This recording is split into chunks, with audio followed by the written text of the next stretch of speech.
I can make you love writing prompts, and I can make them worth your while. A lot of people hate working with writing prompts, but I have a solution for you. I'm Julie Duffy, the host of StoryADay May, the annual writing challenge that I have been running since 2010. This year will be our 15th StoryADay May.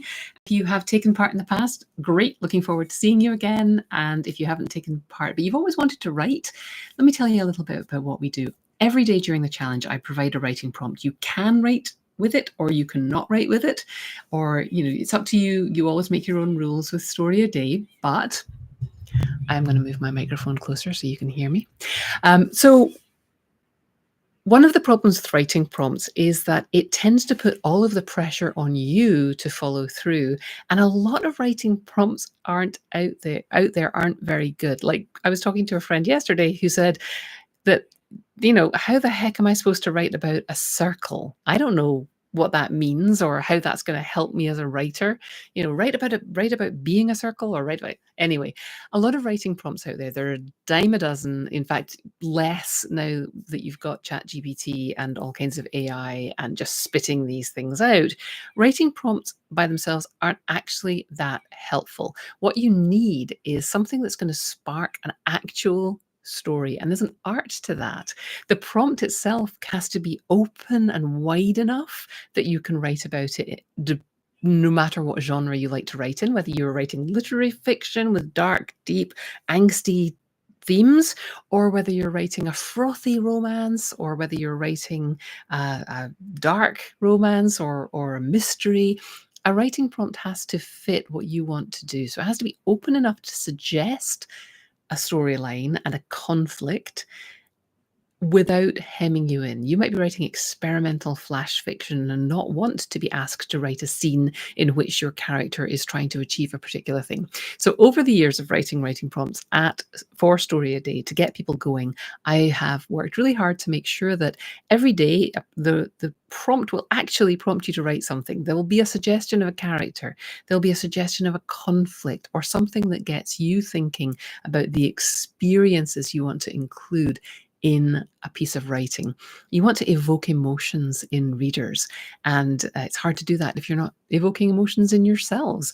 So today's prompt for you is to think about a moment, take a moment right now, even if you don't write this, to just think about a memory. Inhabit that, close your eyes, inhabit a time when it was no effort for you to do a thing. Maybe that was a day when your writing was going well. Maybe it was a project you were on. Maybe it was a day with family. Something that made time seem to speed up. Something that was a wonderful, just on, like you were living your life on purpose kind of moment. And think about how that shook out for you. What were you doing?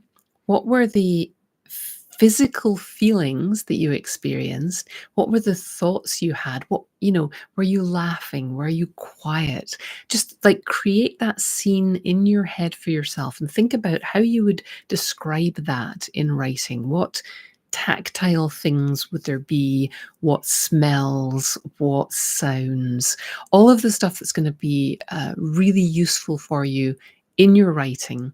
And during the Story a Day challenge and every other writing experience that you have, you're going to be mining experiences and memories like this. So take a moment today to do that for yourself.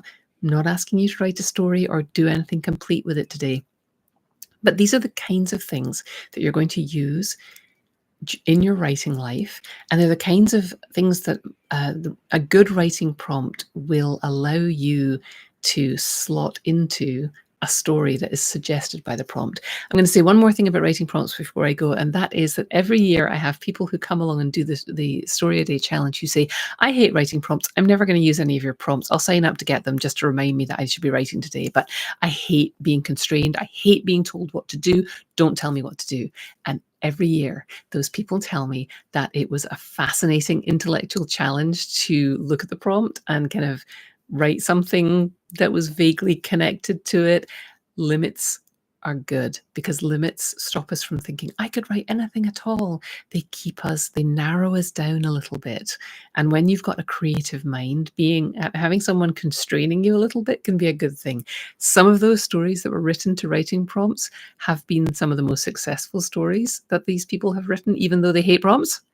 And a lot of the stories coming from StoryADay May prompts have been published. Even the same prompt has generated stories from different authors that have ended up in publications. So don't worry about prompts constraining you. That's actually a superpower.